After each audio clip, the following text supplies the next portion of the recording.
आइए अब हरियाणा विधानसभा चुनाव की बात कर लेते हैं और आज निगाहें टिकी रहने वाली हैं कांग्रेस की उस लिस्ट पे। क्यों? क्योंकि आज कई नामों में बजरंग पुनिया का नाम शामिल हो सकता है। सूत्रों से जानकारी मिल रही है कि काफी हद तक मुलाकात और बातचीत की बात चल रही है। विनेश फोगाट, बजरंग पुनिया को लेकर के सस्पेंस बरकरार है। इसके अलावा कांग्रेस की पहली लिस्ट तो आएगी, इसके लिए तमाम मंथन का दौर, मीटिंग्स का सिलसिला, सब कुछ चल रहा है। लेकिन इसी बीच आज की लिस्ट पर निगाहें रहेंगी।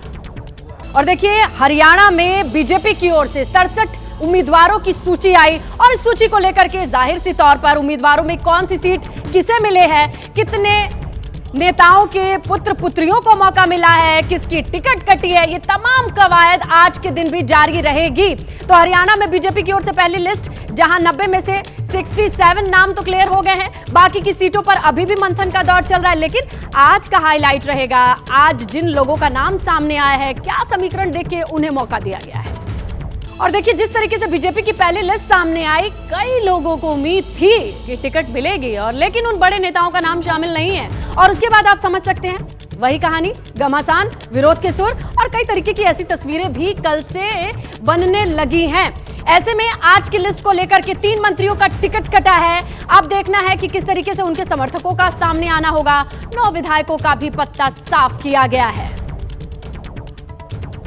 और देखिए, बात करते रहिए आप परिवारवाद की, लेकिन हरियाणा की जो लिस्ट है बीजेपी की ओर से आई है, उसमें बहुत सारे पुत्र पुत्रियों को मौका दिया गया है। बिल्कुल, और इस लिस्ट में साफ तौर पे बड़े बड़े नेताओं के बेटे और बेटियों को कैसे मौका दिया गया है, इस लिस्ट में रिफ्लेक्ट करता है।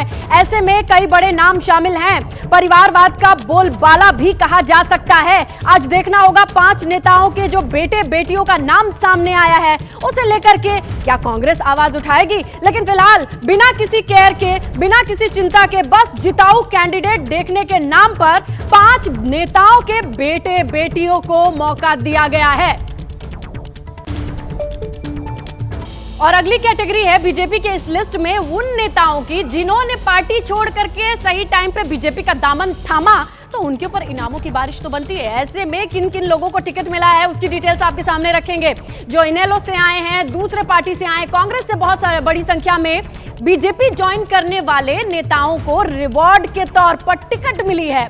बागियों पर भी भरोसा जताया गया है। ऐसे में इस लिस्ट में उनके नाम भी शामिल हैं जो दूसरे पार्टी से ऐन वक्त पर हटकर बीजेपी के साथ आकर खड़े हुए हैं।